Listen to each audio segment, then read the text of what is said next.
Hello everyone, I am Kanhaiya Jha and this is Vrinda academy official. America और Iran के बीच चल रहे लड़ाई के बीच कई ऐसे न्यूज आए जिन पर किसी का ध्यान ही नहीं गया। जैसे भारत में 100 सालों से लापता एक नया जीव फिर से दिखाई पड़ा। इसी तरह से भारत में रात के सीन को, जैसे सोलर एक्लिप्स, लूनर एक्लिप्स या फिर गैलेक्सी के रंग बिरंगे चित्रों को देखने के लिए एक पूरा का पूरा पार्क ओपन हो चुका है। डिफेंस सेक्टर में बहुत सारे एक्सरसाइज कंडक्ट हुए। तो आज के इस सेशन में इन्हीं सब चीजों को हम लोग एक्सप्लेन करेंगे थ्रू एमसीक्यू। और ये करेंट अफेयर कवर करता है मेनली फर्स्ट ऑफ द मार्च के इवेंट को, जिसमें पिछले कुछ इवेंट भी आ गए हैं। ये सारे इवेंट एग्जाम के पॉइंट ऑफ व्यू से बहुत रिलेवेंट है।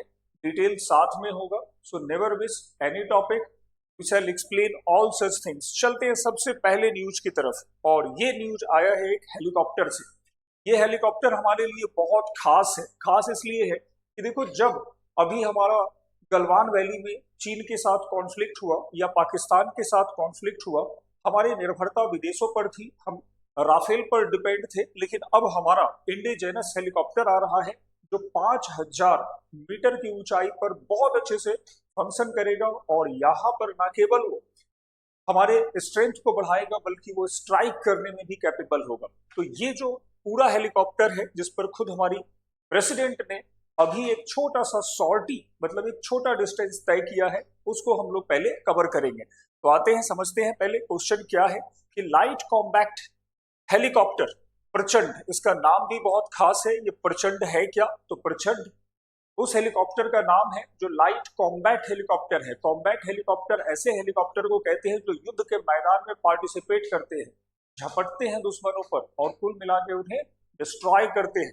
तो ये प्रचंड है, किस कंपनी द्वारा स्वदेशी रूप से विकसित किया गया है? तो ये इंडिजीनियस है। The light combat helicopter LCH प्रचंड has been indigenously developed by which company? तो इसका ऑप्शन है Hindustan aeronautics limited, Bharat electronics limited, DRDO या लार्सन एंड ट्रूबो। तो लार्सन एंड ट्रूबो इसका नहीं आंसर, इसका आंसर है Hindustan aeronautics limited. Mark this point. अब चलते हैं हम लोग थोड़ा सा डिटेल पर कि आखिर क्या है अपना ये प्रचंड। तो प्रचंड, जैसा मैंने बताया, ये 5000 मीटर की ऊंचाई पर उतरने और उड़ान भरने में सक्षम एकमात्र अटैक हेलीकॉप्टर है। LCH Prachand is only attack helicopter capable of landing and taking off at 5000 metre. सोचो, इतनी ऊंचाई पर अगर उधर से पाकिस्तान या चीन के सैनिक भी आ रहे हैं तो we would be on the top of that enemy, उनके ऊपर होंगे। यहाँ से मिसाइल जाएंगे, यहाँ से अटैक किया जाएगा और कुछ भी नहीं बचेगा। अगेन इसमें ट्विन इंजन लगा हुआ है 5.8 टन का, जिसका नाम शक्ति है। तो mark this point, Shakti is the name of the engine installed in our Prachand. अधिकतम गति 268 किलोमीटर पर आवर है और रेंज 550 किलोमीटर है। अब 268 किलोमीटर मतलब हम आसानी से पाकिस्तान के अगल बगल वाले क्षेत्रों पर स्ट्राइक कर सकते हैं। और जो 550 किलोमीटर है मतलब पाकिस्तान के तो हर एक, जैसे इस्लामाबाद तक पहुंच सकते हैं, लाहौर तक पहुंच सकते हैं। कुल मिलाकर अगर कभी लड़ाई हुई तो हम अंदर घुस कर मारेंगे, ये कैपेसिटी इसकी आ रही है। अगेन स्टेल्थ फीचर है। स्टेल्थ फीचर का मतलब ये दिखाई नहीं पड़ेगा। आर्मर्ड शील्ड है, थोड़े बहुत अगर इस पर अटैक हो भी गए तो कोई फर्क नहीं पड़ता है। डार्क मोड अटैक कैपेसिटी है इसकी। डार्क मोड, अंधेरे में भी मार कर सकता है, बिना लाइट के भी ये जा सकता है। तो that is one of the invention of hall Hindustan aeronautics limited, make in India, very protected, defended. और 1 मार्च 2026 को राष्ट्रपति ने इसी की सॉल्टी की थी, मतलब एक छोटा डिस्टेंस तय किया था। तो प्रचंड के बारे में जैसलमेर में खासकर तो ध्यान रखना है। अब आते हैं दूसरे न्यूज पर। ये न्यूज रिलेटेड है अपने हिंदी सलाहकार समिति से। तो देखो, हिंदी सलाहकार समिति क्या है कि हिंदी सलाहकार समिति हर एक मिनिस्ट्री सेंट्रल गवर्नमेंट में काम करती है। और ये जो मिनिस्ट्री होती है, वो मिनिस्ट्री, ये जो डिपार्टमेंट होता है, वो मिनिस्ट्री को सजेस्ट करता है कि भैया हिंदी को प्रमोट करो अपने डे टू डे वर्क में। तो अभी रिसेंटली ये हुआ है कि एक मिनिस्ट्री है, दैट इज रसायन उर्वरक मंत्रालय। तो रसायन उर्वरक मंत्रालय मतलब that is the ministry of chemical and fertiliser ने अभी हिंदी सलाहकार समिति के अध्यक्ष को नियुक्त किया है। उसका अपॉइंटमेंट हुआ है, तो जो अपॉइंट हुए हैं वो बड़े आदमी हैं, इसीलिए ये क्वेश्चन थोड़ा सा अलग हो जाता है। ऑप्शंस हैं जगत प्रकाश नड्डा, जेपी नड्डा, अनुप्रिया पटेल, मनसुख मांडविया या जितेंद्र सिंह। तो right answer is Jagat Prakash Nadda, JP Nadda. तो अब जेपी नड्डा जो पहले बीजेपी के हम देख रहे थे कि अध्यक्ष भी हुआ करते थे, को इसका अध्यक्ष बनाया गया है, and Anupriya Patel become the vice president, vice chairman of this body, जो हमारी केमिकल एंड फर्टिलाइजर इंडस्ट्री है, और बाकी और लोग भी नियुक्त हुए हैं। इनका कार्यकाल 3 वर्ष का होगा, tenure will be of 3 year, और ये रिकमेंड करेंगे how to promote the use of Hindi in ministry, कैसे होगा, ठीक है, हिंदी को बढ़ावा देना इनका लक्ष्य होगा। नेक्स्ट न्यूज रिलेटेड है इस छोटे से ऑवलेट से, ऑल से मतलब उल्लू से। देखो ऐसा हुआ कि मान लिया गया कि ये जो उल्लू का एक स्पीसीज है, एक प्रजाति है, वो इंडिया से एक्सटिंक्ट हो चुका है, गायब हो चुका है। इसका नाम है फॉरेस्ट ऑलेट। फॉरेस्ट ऑलेट मतलब जंगली उल्लू। जंगली उल्लू को 113 वर्षों के बाद फिर से साइटिंग हुई है ऑन 1 मार्च 2026। अब ये साइटिंग हुई है कहाँ, किस राष्ट्रीय उद्यान में इसे देखा गया है? Where was the forest owlet sighted on 1 March after 113 year? 113 साल के बाद। तो सोचो मतलब ये कितना रेयर है, जो दिखाई भी नहीं पड़ रहा है। इवन एट प्रेजेंट जब हर जगह पे सीसीटीवी कैमरा और मॉनिटरिंग के इतने इंस्ट्रूमेंट लगे हुए हैं, तो ये रियली एक बहुत बड़ा खोज है जो बता रहा है कि स्पीसीज फिर से रिवाइव कर रही है, और वो इंडियन या फिर स्टेट गवर्नमेंट के प्रयासों से हो रहा है। तो इसका जो ऑप्शन है Kuno national park, Melghat tiger reserve, यहाँ पे ये भी याद रखना है, Kuno national park Madhya Pradesh, Melghat Maharashtra, Satpura tiger reserve MP, Pench tiger reserve MP. तो इसका राइट आंसर है कूनो नेशनल पार्क। अब देखो कूनो नेशनल पार्क तो है ही, but we will collect more information here. कुछ ऐसे भी क्वेश्चन पूछ देते हैं। इसकी जो साइटिंग हुई है वो दिन में है कि रात में है? तो आप खुद ही पिक्चर देखो कि ये डे टाइम का पिक्चर है, रात का पिक्चर नहीं है। इसका मतलब जो हम कहते हैं कि उल्लू हो क्या, रात भर जगते हो, ये वाला उल्लू ये नहीं है, ये उल्लू दिन में जगने वाला है। तो ये ड्यूरनल होता है, जो दिन में एक्टिव रहता है, और रात में जगने वाले जो भी स्पीसीज होते हैं उनको नॉक्टर्नल कहते हैं। तो ये नॉक्टर्नल नहीं है, ड्यूरनल है, दिन में एक्टिव होता है। और ऐसे क्वेश्चन आजकल यूपीएससी भी पूछ रहा है। तो so that keep in mind the picture, this was click during the day time, ये डे टाइम में क्लिक किया गया है। थोड़ा सा और जान लेते हैं इन सब चीजों के बारे में फैक्ट, कि फॉरेस्ट ऑलेट को 113 वर्षों के बाद देखा गया है कूनो नेशनल पार्क में, और Kuno national park is located in the Sheopur district of Madhya Pradesh. Sheopur district है मध्य प्रदेश का, वहां पर लोकेटेड है, and this area is known for thick deciduous forest. Thick deciduous forest है, डिसिडियस फॉरेस्ट ज्यादा थिक नहीं होते हैं, तो डेसिडियस फॉरेस्ट एरिया है, ग्रासलैंड है, हिली टेरेन है, और यही सुटेबल हैबिटाट प्रोवाइड कराता है सच एन स्पीसीज को। Again Kuno national park was in news. क्यों न्यूज में था? तो keep in mind rehabilitation of the चीता इज टेकिंग प्लेस। तो यहीं पर also well known for ongoing Asiatic cheetah री इंट्रोडक्शन प्रोजेक्ट। तो यहाँ पे चीता जो है वो नामीबिया और बोत्सवाना अफ्रीका से लाए जा रहे हैं, और इनका री इंट्रोडक्शन हो रहा है। तो ये चीजें हैं। और यहाँ पर फॉरेस्ट ऑवलेट क्या है? तो दैट इज प्राइमरली जो है वो डे लाइट में करता है, और इसीलिए ये किस तरह का है? तो दैट इज ड्यूरनल। याद रखना है इसको। वन मोर थिंग, आईयूसीएन के स्टेटस में भी इसको देखना है। तो IUCN says that this species is endangered. Endangered है मतलब कि ये संकटग्रस्त है। इंडेंजर्ड है मतलब संकटग्रस्त है, और इसकी आबादी बहुत कम बची है। That is why sighting happened after 113 year later. तो बहुत कम है, और अगर इसको नहीं बचाया गया तो ये भी खत्म हो जाएगा। नेक्स्ट लेते हैं, फिर से डिफेंस से रिलेटेड है। भारतीय वायुसेना की दक्षिणी वायु कमान द्वारा संचालित संयुक्त समुद्री अभ्यास कलारी लीप किस क्षेत्र में आयोजित हुआ? कलारी लीप बहुत खास है ये, कलारी leap. In February 2026, joint military exercise Kalari Leaf conducted Southern Air Command of Indian Air Force। कहाँ पे हुआ है? मिनिकोय, लक्षद्वीप, अरब सागर, मिनिकोय, लक्षद्वीप, बंगाल की खाड़ी, मुंबई तटवर्ती या विशाखापट्टनम। देखो ये जो कलारी लीप है, सबसे पहला तो यही ध्यान रखना है कि this is the exercise of Indian air force. Air force का एक्सरसाइज है और ये पूरा एक्सरसाइज ए ऑप्शन मिनिकोय और लक्षद्वीप के आसपास हुआ है। And you can see what was the activity took place there, क्या क्या वहां पे हुआ है। तो अगत्ती एयरपोर्ट पर इस तरह से पैरासूट से लैंडिंग हुई है हमारे पैरा ट्रूपर्स की, और इन्होंने अपने कैपेसिटी को न केवल शो किया है बल्कि एनहांस किया है कि अगर ऐसे कंडीशन में मान लो कि हमारे आइलैंड्स पर कोई टेररिस्ट आकर जम जाता है, वहां पर वो अपना सेंटर लेता है, तो कैसे फिर उसको कॉम्बैट करेंगे, उसको कैसे हम हराएंगे। तो ये बहुत बड़ा एक्सरसाइज है that is increasing the strength and capacity of the Indian troops. और इस तरह से हम लोग अटैक भी कर सकते हैं, डिफेंस भी कर सकते हैं। तो कलारी लीप इंडियन एयरफोर्स का वो एक्सरसाइज है जिसमें इस तरह से पैरा ट्रूपर्स ने पार्टिसिपेट किया। थोड़ा और डिटेल ले लेते हैं कि लक्षद्वीप और मिनिकोय में आयोजित था, ये conducted in Lakshadweep, aim to strengthening maritime security and operational capabilities in India's island territories. Again ये बहुत रिलेवेंट है क्योंकि यहीं से हम लोगों ने पढ़ा था आइलैंड वाले में, 8 डिग्री चैनल यहीं पे है, 9 डिग्री चैनल यहीं पे है, पूरा का पूरा अरेबियन सी जो अभी एक हॉस्टाइल एनवायरनमेंट को देख रहा है, एक पूरा संकटग्रस्त क्षेत्र बना हुआ है। अगर कुछ टेररिस्ट या इस तरह के आउटफिट हमारे यहाँ पे आते हैं तो इन सच अ वे वी में फेज आउट, वी में क्लियर दैट रीजन इजीली, बहुत आसानी से हम लोग यहाँ से उनको भगा सकते हैं। तो ये चीजें हैं जो कहीं ना कहीं बता रहे हैं। अभ्यास में जो है इंडियन एयरफोर्स, आर्म फोर्स, ये सारे संयुक्त भागीदारी, तटरक्षक बल वगैरह सब पार्टिसिपेट कर रहे हैं।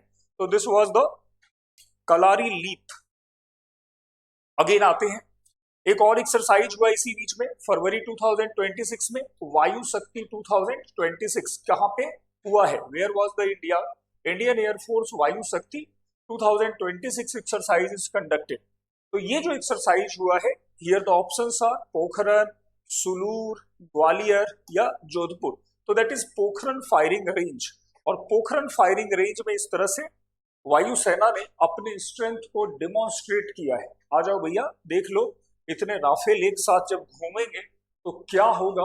पाकिस्तान जैसे छोटे मोटे देश का, बड़े देश भी अब इस बात को लेके सचेत हो रहे हैं कि India is not a country that may be defeated. तो इस तरह के कंडीशंस है। एक और बात है कि अगर हम मिलिट्री एक्सरसाइज कर रहे हैं तो हम क्या शो कर रहे हैं, तो देखो इसका तो मिलिट्री स्ट्रेंथ अलग है। वी आर शोइंग इन्वेस्टर्स को भी हम बता रहे हैं कि देखो अगर हमारे यहाँ पे इन्वेस्ट करोगे तो आपकी पूरी इन्वेस्टमेंट सिक्योर रहेगी, क्योंकि our military is good enough, is enough to handle all such threats coming from around the world. पूरी दुनिया से आ रहे थ्रेट्स को हम सामना कर सकते हैं। एक पैसा भी अगर आप लगाओगे तो वो डबल होके जाएगा। So keep in mind, neither Middle East nor other region will protect your money. It is India that may support, that may protect and defend your investment. तो ये बात भी इसके साथ लगती है। तो बहुत अलग ही इसका एंगल होता है, तो we must keep in mind. आगे आओ, वायु शक्ति पोखरण फील्ड में किया गया है और फरवरी में हुआ है। द्रौपदी मुर्मू प्रेसिडेंट हमारी, इसकी चीफ गेस्ट थी, और राजनाथ सिंह और बाकी लोग भी थे यहाँ पे। Rafale, Su-30 MKI, Mirage, MiG, Jaguar, ऐसे एडवांस एरोप्लेन ने अपने स्ट्रेंथ को यहाँ पे डेमोन्स्ट्रेट किया है। आप सोचो स्ट्रेंथ को अगर डेमोन्स्ट्रेट कर रहे हैं तो जब उसकी टेस्ट करने की बारी आएगी तो वो कितना खतरनाक हो सकता है। तो that is the challenge given by Indian air force to our enemies. सुधर जाओ भाई, सामने वाले आने वाले दिनों में इधर देखना भी मत। तो दैट इज द वे। प्रधानमंत्री नरेंद्र मोदी ने 2026 में इजराइल, फरवरी में ही गए हैं 25-26 को Israel, you know it very well. और इजराइल यात्रा के दौरान हॉलोकॉस्ट पीड़ितों के लिए पुष्पांजलि अर्पित की। हॉलोकॉस्ट मतलब नरसंहार हुआ था ड्यूरिंग सेकेंड वर्ल्ड वॉर। जो ज्यूस थे इनके अगेंस्ट में जितने भी जर्मन थे उन लोगों ने बहुत ज्यादा प्रताड़ना की, बहुत ज्यादा परसिक्यूशन हुआ है उनका। उनको एक कमरे में बंद करके आग लगा दिया जाता था। तो this was the way how juice witnessed the Holocaust by the Germans. तो उसी का एक मेमोरी बनाया गया है। और ये कहाँ पे है? तो ये Yad Vashem memorial, Knesset, western wall या इंडिपेंडेंट हॉल, तेल अवीव। इसका नाम है Yad Vashem memorial, Jerusalem. Let us check the picture. Yad Vashem memorial. तो यही याद वासे मेमोरियल है जहां पे इजराइल ने अपने ऐसे लोगों को रखा है, उनकी मेमोरी को यहाँ पे रखा है। और here prime minister paid their condolence. तो उन्होंने अपने जो है वो एक कहो तो कुल मिला के ऑनर दिया है, उनको एक रिस्पेक्ट दिया है। और यहाँ पे स्टोन वगैरह भी वो रखते हैं। तो this was the way how prime minister did this. कैसे उन्होंने किया है? तो मोदी ने 26 में इजराइल की यात्रा की और याद वासे मेमोरियल पे वो जाते हैं। इसी बीच में क्या हुआ है? तो वो पहले पीएम बन गए हैं जिन्होंने नेसेट, जो इजराइल की संसद है, इसका नाम है नेसेट, वहां पे संबोधित भी किया गेस्ट बुक पर। अगेन नेसेट के अमीर ने, यहाँ खास बात है कि ओहाना, नेसेट के स्पीकर ने, जैसे अपने यहाँ ओम बिरला है वहीं उसका भी स्पीकर होता है, दैट इज अमीर ओहाना। इन्होंने प्राइम मिनिस्टर को एक मेडल दिया, एक प्राइज दिया है, मेडल ऑफ द नेसेट। यहां ध्यान रखना है कि medal of Knesset was given by the speaker of the Knesset, not by the Israeli president जो बेंजामिन नेतन्याहू हैं। उन्होंने ऐसा नहीं किया है। अब आते हैं नेक्स्ट, श्रीलंका का पहला blue bond. Blue bond LKR 3 billion फरवरी 2026 में कहां पर लिस्ट किया गया है?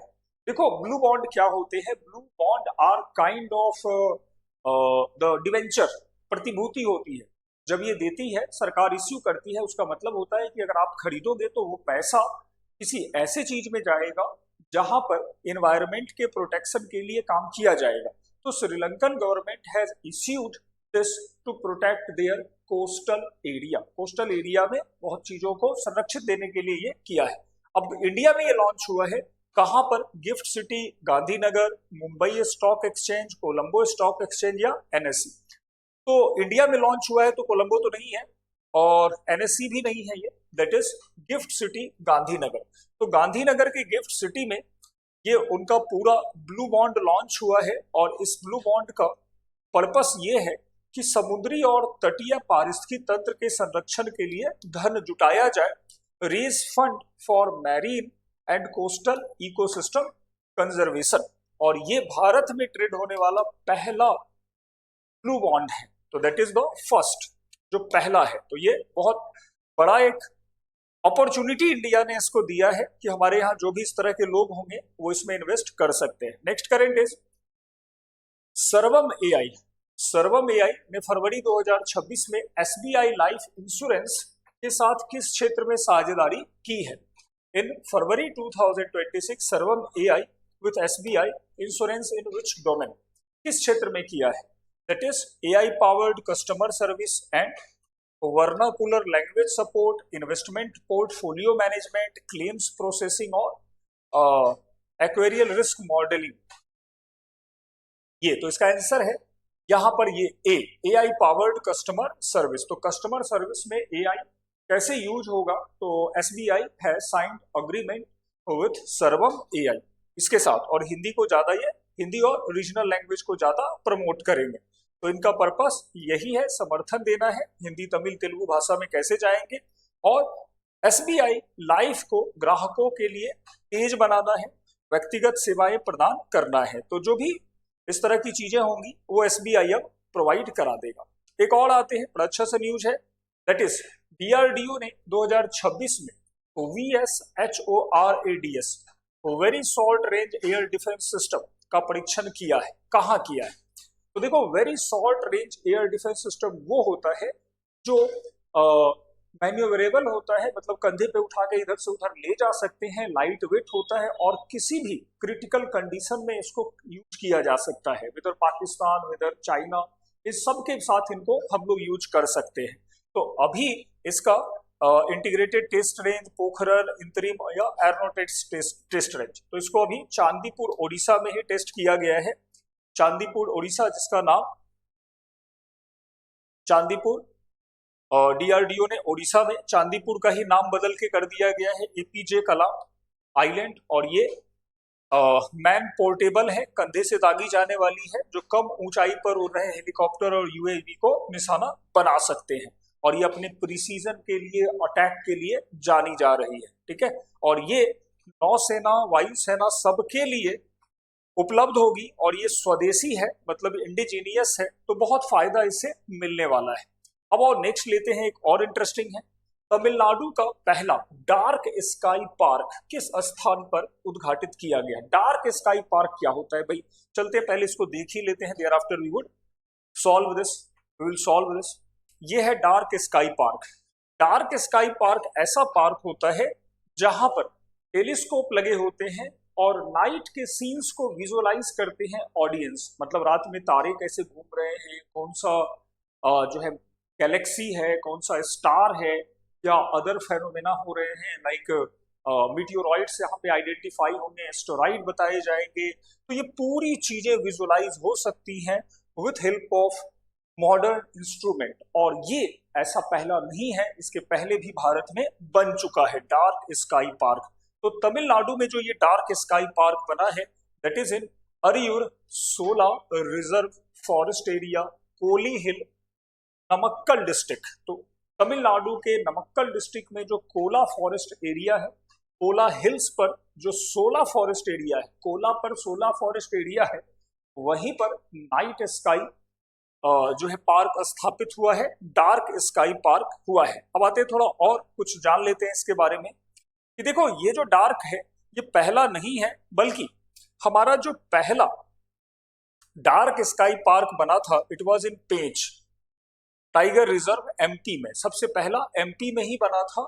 ये जो अभी डार्क स्काई पार्क है ये बाद में बना है। इससे खगोलीय पर्यटन मतलब एस्ट्रो टूरिज्म को प्रमोशन मिलेगा, साइंटिफिक लिटरेसी बढ़ेगी, एस्ट्रोनॉमी अवेयरनेस आएगा। लोग वहां पे जाएंगे तो प्लैनेट, मिल्की वे सबको देख पाएंगे, आइडेंटिफाई कर पाएंगे। तो यू कैन अंडरस्टैंड कि what would be the feelings of audience. घर जाके बोलेंगे, 10 लोगों को बताएंगे कि भाई हमने तारा देखा, हमने आज जो है वो एस्ट्रोराइड देखे, आज हमने जो है वो प्लैनेट्स देखे, मंगल ग्रह भी दिख गया, बृहस्पति भी दिख गया, शनि भी दिख गया। इसके बाद तो दिखता नहीं है वैसे।